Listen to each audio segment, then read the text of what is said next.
సోదం వచ్చింది అక్కడ సోదం వచ్చింది. సోది చెప్పడం మొదలుపెట్టింది. అంట్లోకి ఆ చెప్తూ ఉన్న ఆవిడ అక్కడ చెప్తుంది ఏమంటే కనుక ఏదో చెప్తుంది చేతులకి అలాగే అలాగే అలాగే అని చెప్పుకుంటా పోతుంది. అంట్లోకి అదే కరెక్ట్ అని చెప్పేసి నమ్మితే కనుక మోసపూరితమైనటువంటి జీవితానికి గురి కావడానికి ప్రారంభిస్తారట. మనం నిజంగా ఈ క్రైస్తవులం అయితే, మనమే నిజమైనటువంటి విశ్వాసం అయితే, నిజమే మనం క్రీస్తువులు కలిగి ఉన్నటువంటి వ్యక్తులుగా వాళ్ళు జీవిస్తే సోది మనిషికి సోది రాదు, శివ మనిషికి శివ రాదు, జ్యోతిష్కుడికి జ్యోతిష్కు రాదు. ఎప్పుడు అనేది కనుక మనలో క్రీస్తు ఉన్నప్పుడు నేను ధైర్యంగా చెప్తాను, మాట్లాడమనండి. ఏ శివ అయినా పర్లేదు, ఏ జ్యోతిష్కుడు అయినా చెప్పమనండి, ఏ సోది మనిషి అయినా తీసుకురండి. ఎందుకంటే కనుక మనం వారి ఎదుట నిలబడ్డాము అంటే కనుక వాళ్ళ నోటి మాట రాదని ఆ ప్రక్క వ్యక్తిని అడగాను.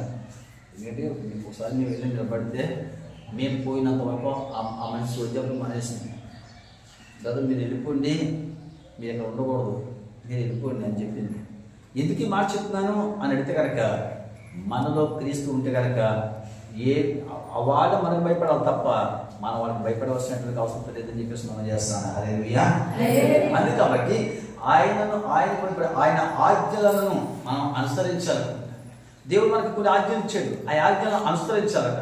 ఆయన మాట వినాలట. దేవుని యొక్క మాట వింటే కనుక దేవుని యొక్క మాట విన్న వారికి మీరు కనుక ప్రారంభిస్తుంది. ఆయన మాటలో లోబడితే కనుక మంచిది, ఆయన మాట ప్రకారంగా జీవిస్తే మంచిది. ఆయన యొక్క ఉపదేశాన్ని మనం అంగీకరించి వాటి ప్రకారంగా మనం నడుచుకుని ఆయనను సేవించగలిగితే కనుక ఆయనను మనం హత్తుకొని జీవించడానికి మొదలు పెడతాం పట్టండి.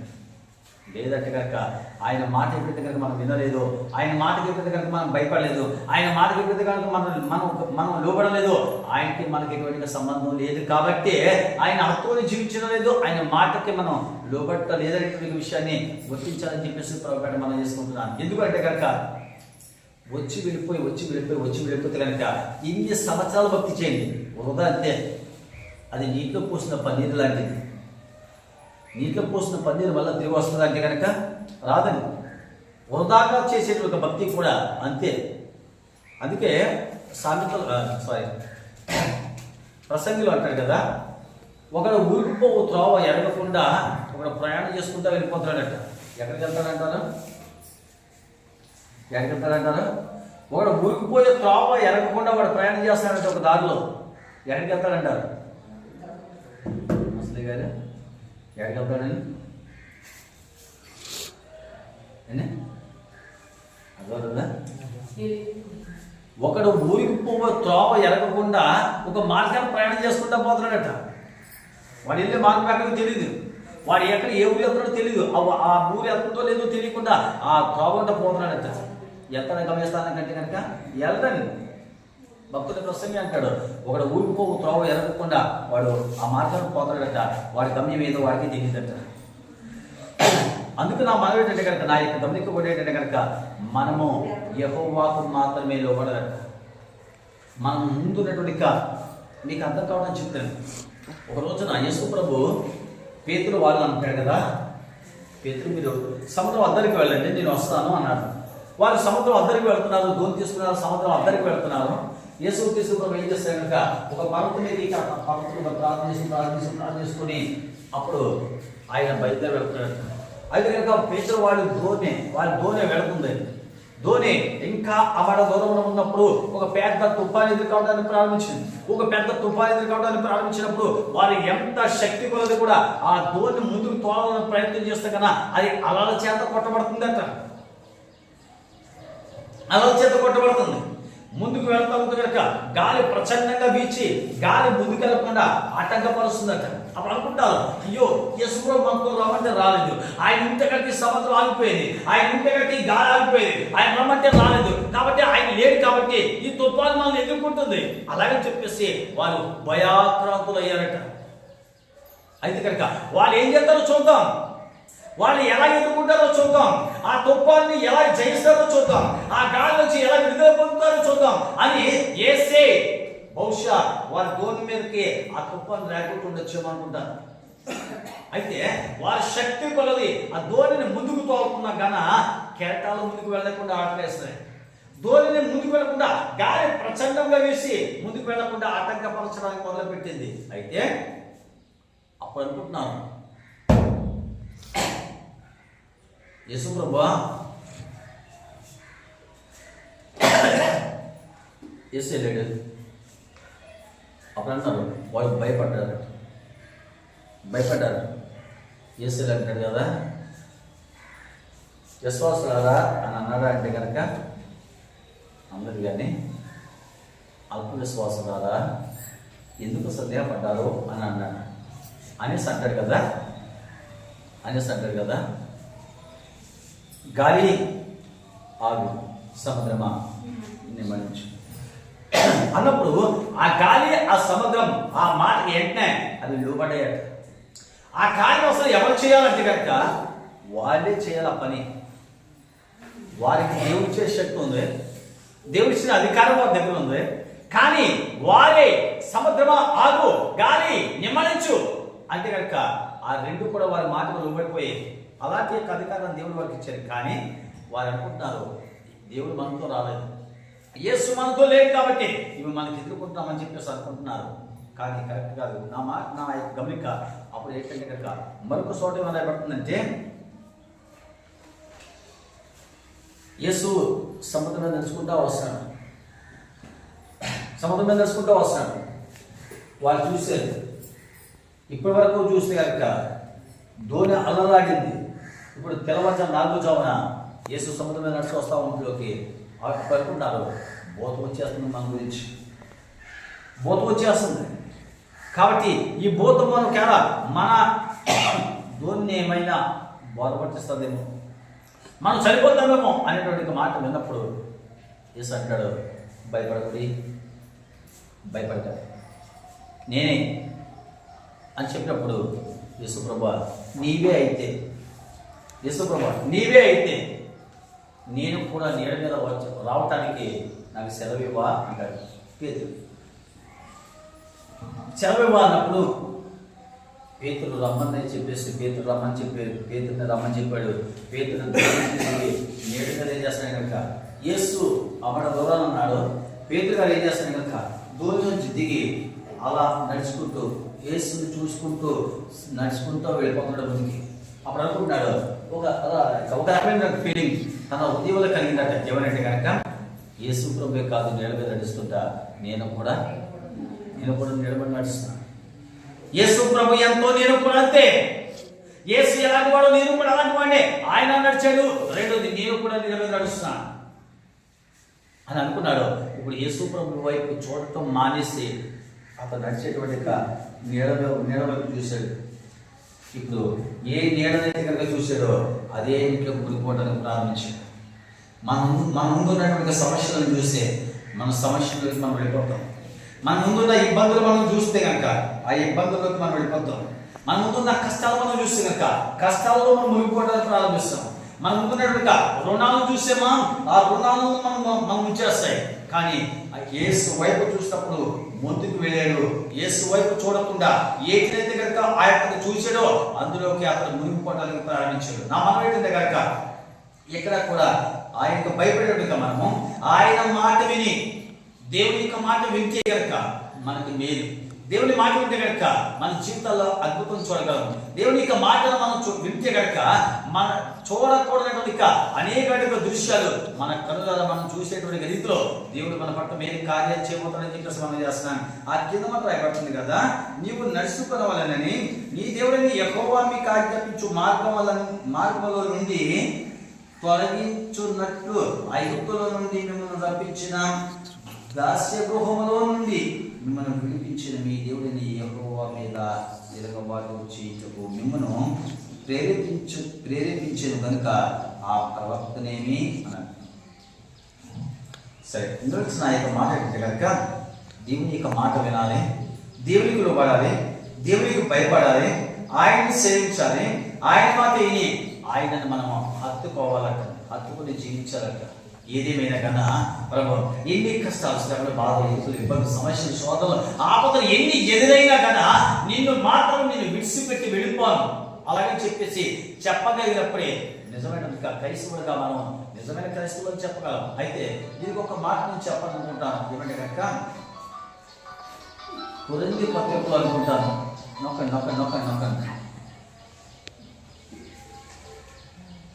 ఎవరు రాయబడుతుందంటే కనుక క్రీస్తు ప్రేమ నుండి మనల్ని ఎడబాపు గలవాడు ఎవరో అంటారు.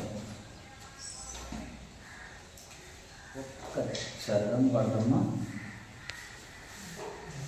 కొరింథీ పత్రికలో ఉంటాను.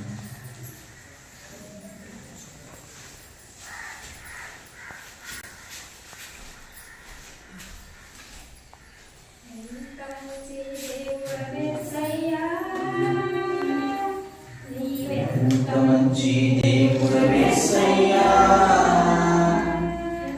చింతలన్నీ తీరేనయ్యా నిన్ను చేరగా.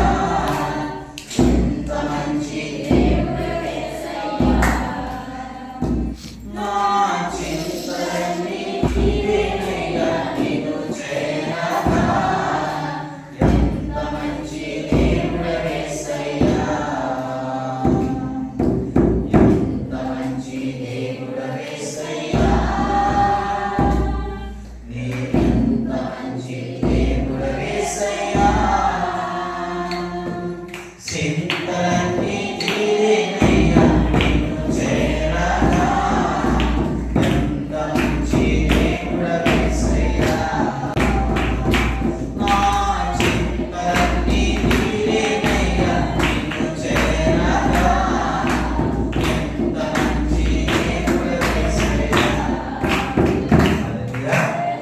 రోమపత్రిక 8వ అధ్యాయము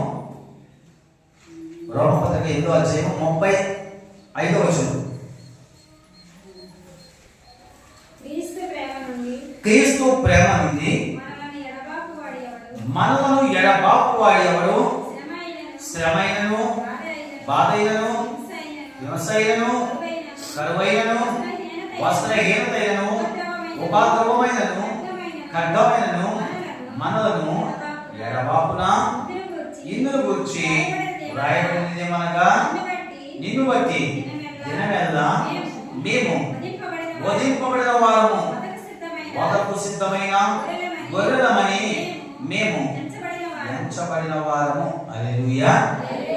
అపోస్తలుడైన పౌలు గారు రోమా సంఘానికి రాసిన లేఖ ఏంటంటే కనుక క్రీస్తు ప్రేమ నుండి మనల్ని ఎడబాపు గలవాడు ఎవడు అనగా దేవుని చేత మనమే ఆయన హత్తుకొని ఉంటే, ఆయనతో పెనవేసుకొని ఉంటే, ఆయనతో మనం అంతకట్టబడి ఉంటే, ఆయనతో మనం కలిసి జీవించాలని ప్రారంభిస్తే ఆయన ప్రేమలో నుండి మనల్ని ఎవరు కూడా ఎడబాపు చేయలేడట. అయితే అలాగే చెప్పేస్తాను కదా, శ్రమైనను బాధైనను. ఒకవేళ శ్రమ రాని శ్రమలోంచి కూడా తప్పించడానికి దేవుడు శ్రమవంతుడు శక్తిమంతుడు. బాధైనను హింసైనను కరువైనను వస్త్రహీనతైనను ఉపద్రవమైనను ఖడ్గమైనను మనలను ఎడబాపున. అంటే ఎన్ని వచ్చినా ఎలాంటి పరిస్థితుల్లో మన జీవితంలోకి వచ్చినా కన్నా ఎందులోంచి కూడా మనలను ఏమీ చేయలేవట. ఎలా అంటే క్రీస్తునే మనము హత్తుకొని ఉంటే, క్రీస్తుతో మనం అంటకట్టబడి ఉంటే ఇవన్నీ కూడా ఏమి చేయలేవట. మరి ఎప్పుడు మనం వాటికి భయపడతాము అంటే కనుక క్రీస్తుతో మనకి సహవాసం లేనప్పుడు, క్రీస్తుతో మనం అంటకట్టబడి లేనప్పుడు, క్రీస్తుతో మనం నడవలేనప్పుడు, క్రీస్తుతో మనం ఆయన వెంబడి లేకపోయినప్పుడు ఆయనకి మనకి ఎటువంటి సంబంధం ఉండదని. అప్పుడు ఇవన్నీ కూడా మనం వెంటాడుతూనే వస్తాయి. ఏమనుకుంటామంటే కనుక ఎలా జీవించాలా, రేపు మళ్ళా తెల్లారిపోయేటట్లు ఉంది, ఏం చేయాలా, ఎక్కడికి వెళ్ళాలా, ఏ పనికి వెళ్ళాలా, ఏ విధంగా బ్రతకాలా, ఏం తిని బ్రతకాలా, ఇవన్నీ కూడా మన మైండ్ తాకుతున్నాయంటే కనుక దేవుని యొక్క ప్రేమలో చెప్పేది కనుక మనం బయటకు వస్తామో అవన్నీ కూడా మనకి ఎందుకు అవడానికి ప్రారంభిస్తాయి.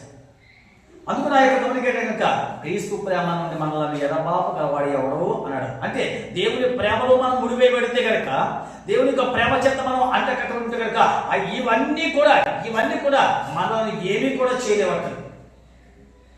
అంటే ఇవన్నీ ఓడగా వస్తున్నాయి అంటే కనుక ఇవన్నీ కూడా మనం వెంబడి వస్తున్నాయి. మనకి ఎంటాన్ని ప్రారంభిస్తాయంటే కనుక మనకి క్రీస్తుకి ఎటువంటి సంబంధం లేదు కాబట్టి అప్పుడు అనుకుంటావట, ఏం తినాలా, ఏం త్రాగాల, ఏం ధరించాలి.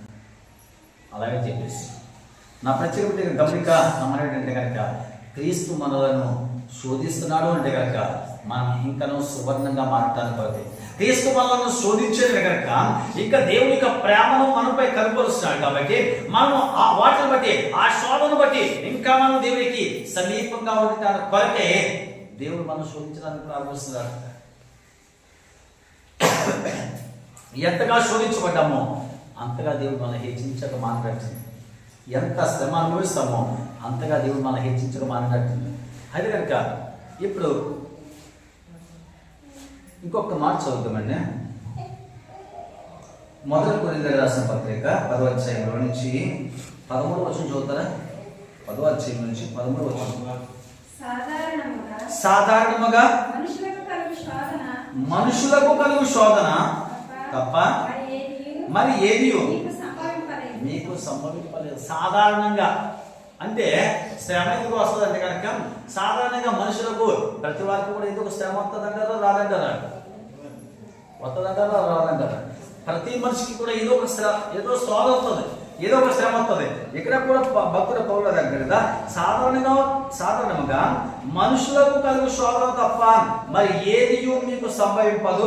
దేవుడు నమ్మదగిన వాడు, మీరు శోధింపదగిన దాని కంటే ఎక్కువ ఆయన మిమ్మల్ని శోధింపబడనీయడు. అంటే మనం ఎంతవరకు ఆ శోధన భరించగలమో, ఎంతవరకు ఆ శోధన జయించగలమో అంతవరకునే తప్ప అధికమైనటువంటి శోధనకి మనలను ఆయన అప్పగించారట. మనం ఏం చేస్తాం కనుక దేవుడు ఎలాంటి శ్రమ విడేస్తున్నాడని బాబు అంటాం. దేవుడు ఎలాంటి శ్రమలుగా అప్పగించేసాడో, ఎంతగా ప్రార్థించే కన్నా ఈ శోధనకు పరిష్కారం కాగలే, ఎంతో ప్రార్థించిన కన్నా ఆ ప్రార్థనకు ఫలితం కనిపించాలే, ఎంతో ప్రార్థించిన కన్నా ఆ ప్రార్థనకు తిరిగి రిజల్ట్ రావట్లేదు అంటే కనుక దేవుడు అసలు ఆ ప్రార్థన వింటాడో లేదో తెలీదు. కానీ ఈ సమస్యను భరించలేకపోతున్నాను, ఈ శ్రమను తట్టుకోలేకపోతున్నాను, ఈ శోధనను ఎదుర్కోలేకపోతున్నాను. ఎంతవరకుని ఈ శోధనను కాపాడాలా అని చెప్పేసి మనం తిరిగి అనుకోవడానికి ప్రారంభిస్తాం. కానీ దేవుడు ఎప్పుడు ఎవరిని కూడా ఇంకా కింద చూద్దాం, ఎక్కువగా ఆయన మిమ్మల్ని శోధింపబడి అంతేకాదు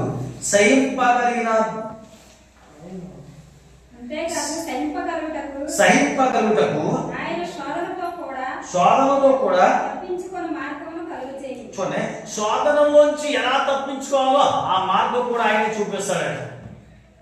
శోధన వచ్చింది కానీ ఆ శోధన నుంచి ఎలా విడుదల పొందాలో, ఆ శోధనను ఎలా జయించాలో, ఆ శోధన నుంచి ఎలా విడుదల పొందుకోవాలో ఆ మార్గాన్ని కూడా, ఆ శోధనను పంపించిన దేవుడే ఆ మార్గాన్ని కూడా చూపిస్తాడట. మనం శోధనలో చిక్కుకుంటున్నామంటే కనుక మనం తెచ్చిపెట్టుకునే శోధనలకు పరిష్కారం కాదు, మనం తెచ్చుకునే శోధనలకు పరిష్కారం కాదు. చూడండి, తెలిసిందే తప్పు చేస్తామనుకోండి క్షమిద్దామా, తెలిసిందే తప్పు చేస్తామనుకోండి క్షమిద్దామా. మా ఇంట్లో ఒక దొంగ దూరాడు అనుకోండి, ఒకసారి అంటే ఏదో అనుకుని వదిలేస్తాను, మరలా రెండోసారి మళ్ళీ వచ్చాడు పట్టబడ్డాడు అనుకోండి, వదిలేస్తారా? వదలండి. తెలిసింది తప్పు చేస్తే కనుక దేవుడు యెహోలోకంలోని పరలోకంలో కూడా క్షమాపణ లేదండి. యెహోవాగా ఈ భూమి మీద, పరమంగా పరలోకంలో కూడా దేవుడు వాటిని క్షమించాడట. ఎందుకు అడిగారు కనుక దేవుడు ఒక శోధనకు అప్పగించినప్పుడు ఆ శోధన నుంచి ఎలా తప్పించుకోవాలో మనకు తెలియక చేసినట్టుగా పొరపాట్లను తప్పించుకోవడానికి మార్గం చూపిస్తాడట. రెండోసారి మనలో తప్పు చేసే మాట కనుక ఆ మార్గం నుంచి తప్పించుకోవడానికి మార్గం కనిపించి తప్పింది. అందుకంటే అలాంటి వాటికి మనం గురి కాకముందే, అలాంటి శ్రమలు మన జీవితంలో ఎదుర్కోకముందే మనం చేయవలసింది ఏంటంటే కనుక శోధన వచ్చిందంటే కనుక శోధన నుంచి ఏ విధంగా తప్పించుకోవాలంటే కనుక మార్గాన్ని ఎదుర్కోవాలంటే కనుక ఎందుకు ప్రభు నా జీవితంలో శోధన ఎందుకు శ్రమ ఎదుర్కోవడానికి ప్రారంభించింది, ఇలాంటి యొక్క ఇబ్బందులు ఎందుకు ఎదుర్కొంటాం అని చెప్పేసి ప్రభు యొక్క పాదాల దగ్గర మోతని ఎవరైతే కనుక ప్రార్థన చేయగలుగుతారో వారు మాత్రమే ఆ శోధన నుంచి వారు పరిష్కరించుకోగలరని చెప్పేసి కూడా ప్రభు మనం చేసుకుంటున్నాను. ఆఖరికి ఇంకొక మాట, కీర్తనల నుంచి 26వ కీర్తన 26వ కీర్తన 2వ వచనం 26 కీర్తన 2వ వచనం. యెహోవా నన్ను పరిశీలించుము, నన్ను పరీక్షించుము, నా అంతరంద్రియములను నా హృదయమును. ఓకే, కీర్తనకారుడు దావీదు మహారాజు ఏమన్నాడంటే కనుక, యెహోవా నన్ను పరిశీలించు, ఒకవేళ నీకు విరోధకరమైన కార్యం ఎక్కడైనా నాలో ఎక్కడైనా ఒకవేళ మరుగు చేయబడ్డదేమో,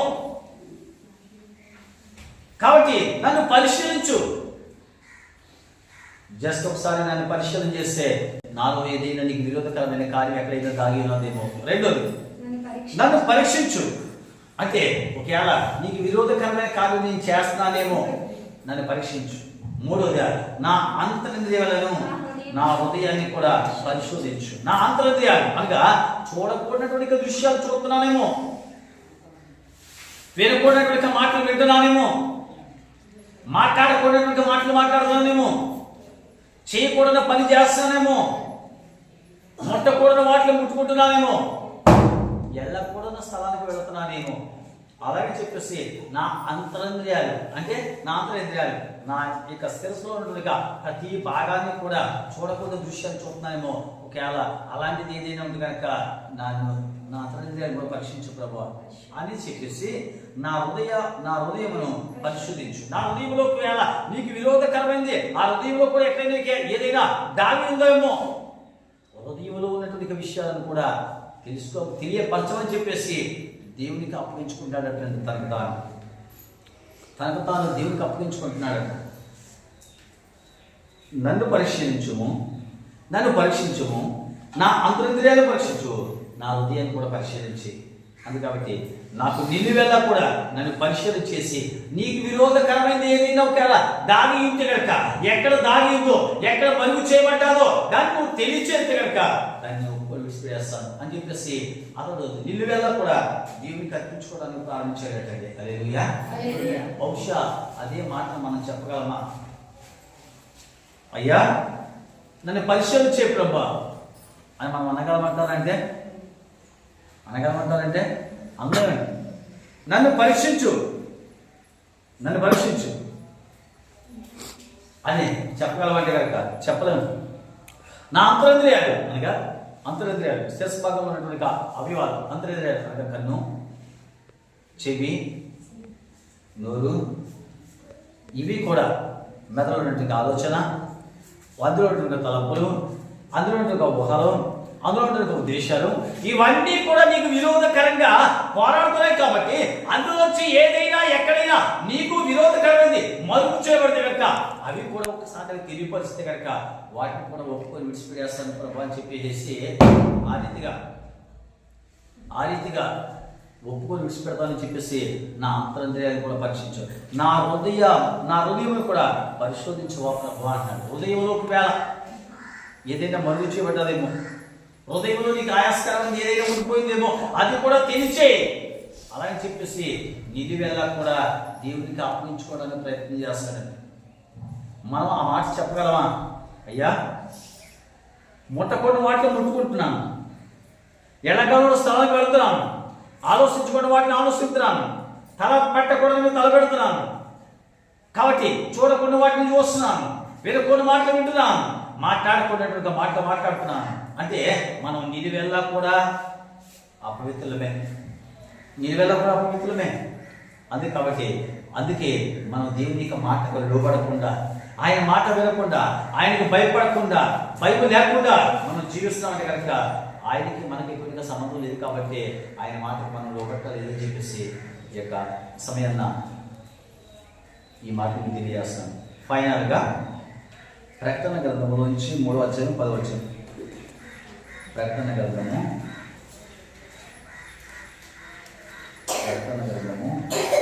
3వ అధ్యాయం 10వ వచనం.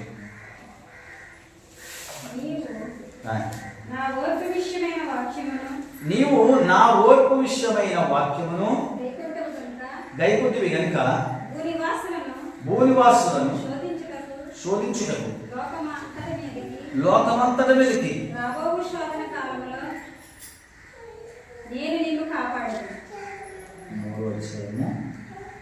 నీవు నా ఓర్పు విషయమై వాక్యమును గైకొంటివి గనుక భూనివాసులకు శోధించుటకు లోకమంతటి మీదకి రాబోవు శోధన కాలంలో నేను నిన్ను కాపాడుతున్నాను. రాబోయే శోధన కాలంలో దేవుడు మనం కాపాడుతాడట. అంటే అనేక మంది దేవుని యొక్క ఉగ్రతకు కానివ్వండి లోరు కావడానికి ప్రారంభిస్తే కనుక దేవుని యొక్క నామం నిమిత్తమై, దేవుని యొక్క వాక్యం నిమిత్తమై, దేవుని యొక్క సాక్షాత్కార నిమిత్తమై ఎవరికి కనుక దేవుని కొరకు సాధనంలో నిలబడ్డారో ఆ శోధన కాలంలో దేవుడు వారిని తప్పించేవాడే అయినాడట. దేవుడు తప్పిస్తాడట. శోధనకు గురి కాకుండా, శ్రమకు గురి కాకుండా, అలాగే భయంకరంగా విపత్తులకు లోను కాకుండా ఆయన ఎప్పుడు కూడా మనల్ని కాసి కాపాడిన దేవుడు ఉన్నాడు. కాబట్టి అయితే గడిచింది విడిచిపెట్టి గడవటువంటి దాని గురించి ఆలోచించవలసింది కనుక వెనుకున్నవి మరిచి ముందున్న వాటి వరకే వేరుపడాలి అని అంటాడు. అందుకని దేవుని యొక్క మాటకు మనం లోపడకపోతే కనుక దేవునికి మనకి ఎటువంటి సంబంధం లేదు. దేవుని యొక్క మాటకు లోపడకపోతే కనుక దేవునికి మనకి ఎటువంటి సంబంధం లేదు. ఆయన మాటను వినకపోతే కనుక ఆయనకి మనకి ఎటువంటి సంబంధం లేదు. ఆయనకు లోపడకపోతే కనుక ఆయనకి మనకి ఎటువంటి సంబంధం లేదు. కాబట్టి ఆయనకి మనం పూర్తిగా లోపడకుండా వ్యతిరేకమైన కార్యం చేస్తాం. అందుకని అటు రీతిగా కాకుండా దేవుని యొక్క మాట మనం వింటున్నామంటే కనుక ఒకటైనా పాటించాలి కదా, పాటించకూడదంటారా? ఒక్కసారి మాట కాకపోతే ఒక మాట కన్నా లోబడాలంటారా, లోబడకూడదంటారా? ఒకటైనా కన్నా ఒక్కసారిగా ఆయనకు భయపడాలంటారా, భయపడకూడదంటారా? కంపల్సరిగా మనం వింటున్నామే తప్ప విడిచిపెడుతున్నాం. కానీ ఇలాంటి వ్యక్తుల వల్ల దేవునికి ప్రయోజనం లేదని చెప్పేసి మనం చేస్తున్నాం. నేను ఒక మాట అనుకుంటున్నాను ఏమంటే కనుక ప్రస్తుతం వాళ్ళ నాన్నగారితో చెప్పాను, ముసలి గారితో చెప్పాను. ఏమంటే కనుక అక్కడ అవతల తోటలో చెట్టు నాటాను. దాంతో ఉన్నవి పూత పడుతున్నాయి, కానీ అది పూత పడటం లేదు. అప్పుడు ఆ చెట్టు విషయంలో వాళ్ళంతా ఆలోచించాను, ఏం చేస్తాను కనుక ఆ చెట్టు తీసేద్దామనుకుంటున్నాను అని. అవునండి, తీసేద్దామనుకుంటున్నాను. ఎందుకు? ఆ స్థలం వేస్ట్ అవుతుంది అక్కడ, ఆ చెట్టు వృధాగా ఉంటుంది అక్కడ, వేస్ట్గా పెంచుతున్నాను. కాబట్టి నేనే అనుకుంటున్నాను ఆ చెట్టు తీసేయాలి. అలాగని దేవుడు అనుకుంటాడు, ఈ వ్యక్తి వింటుందే కానీ లోబట్టలేదు, ఈ వ్యక్తి వింటుందే కానీ నా మాట వింటలేదు అని చెప్పేసి దేవుడు మన విషయంలో కూడా ఒక రోజు ఒక తీర్మానం తీసుకుంటున్నాడు. ఎందుకంటే అలాంటి పరిస్థితి మనకు రాకమునిపే దేవుడి యొక్క పాదాలు పెట్టుకుని ఆయన హత్తుకుని ఆయనతో కలిసి జీవించడానికి ప్రారంభిస్తున్న రాబోయే కాలంలో శోధన కాలంలో వచ్చి ఆయన మనం తప్పించేవాడై ఉంటాడని చెప్పేసి ప్రవక్త మనం తీసుకుంటే నా మాటలు నేర్చుకుందాము. దయచేసి మోకం నుంచి ప్రారంభించేద్దామా? దయచేసి అందరం మోకరిద్దాము. ఒక్క మాట దయచేసి అందరం మోకలు పెడతాం. తలకాయలు ఎవరికి ఎందుకు పెట్టండి, ఎవరు తలకాయలు ఎందుకు పెట్టండి. ఒక్కసారి అందరూ మోకాలు పెడతాం, పొడ మోకాలు పెడతాం. అందరం కలిసి వస్తుందామా?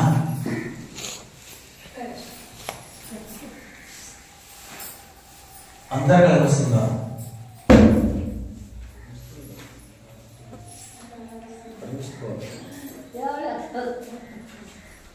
అందరం కలిసి వస్తుందా?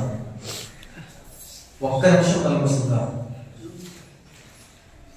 దేవునికి విరోధకరమైనదిగా జీవితం మనలో ఉంది అంటే మన మనస్సాక్షి మనం గర్దిస్తాం. మన మనస్సాక్షి మనతో చెప్తేది క్రీస్తు నమ్ముకున్నావు కదా, క్రీస్తు నమ్ముకున్నావు కదా, ఆయన మాట వినాలి కదా, ఆయనకు లోపడాలి కదా, ఆయన మాటలో ఆయన మాట ప్రకారంగా జీవించాలి కదా. మనస్సాక్షి చెప్పిన వినిపించుకోవాలి. ఎటువంటి కనుక మనలో ఉన్నటువంటి అంతరాత్మ చనిపోయింది. కేవలం నేను దావీదు మహారాజు చెప్తున్నాడు, అయ్యా యెహోవా నన్ను పరిశోధించాడు, నన్ను పరీక్షించయ్యా, నా సమస్త శరీరంలో ఉన్నటువంటి కవయవాలలో ఏదైనా ఎక్కడైనా ఒకవేళ మరుగు చేయబడ్డానేమో నా అంతరింద్రియాన్ని కూడా పరిశోధించయ్యా. చూడకుండా వాటిని చూస్తున్నానేమో, వినకూడదు వాటిని వింటున్నానేమో, ఆలోచించకూడదు ఆలోచించేమో, తలపెట్టకూడదు తలపెడుతున్నానేమో, ముట్టకూడదు వాటిని ముట్టుకుంటున్నానేమో, వెళ్ళాలని స్థలాన్ని వెళుతున్నానేమో, అలా వీటిని బట్టి నీకు దూరం అయిపోతున్నానయ్యా, వీటిని బట్టి నీకు సాహసాన్ని కోల్పోతున్నానయ్యా, వీటిని బట్టి నిన్ను మర్చి నేను నా ఇష్టానుసారంగా జీవిస్తానయ్యా. నిన్ను హత్తుకునే దానికి బదులుగా ఒక్క నిమిషం తెలిసి నువ్వు శోధించేవాడిని కనుక నువ్వు ప్రేమించే వాడిని శోధించే దేవుడు కదా. అనేకమైన శోధనలు ఆ జీవితంలోకి వచ్చినా కదా తట్టుకోవడానికి ఓర్పు దయచేయి, తట్టుకోవడానికి సహనం దయచేయి, తట్టుకోవడానికి నిరీక్షణ కావాలి. కాబట్టి ఒకసారి నా పట్ల శ్రమ తట్టుకోవడానికి చూపుతాయ్యా అలాగే చెప్పేసి శ్రమ తట్టుకునేటువంటి శక్తి మనలో లేదు. చిన్న బాబు బలహీన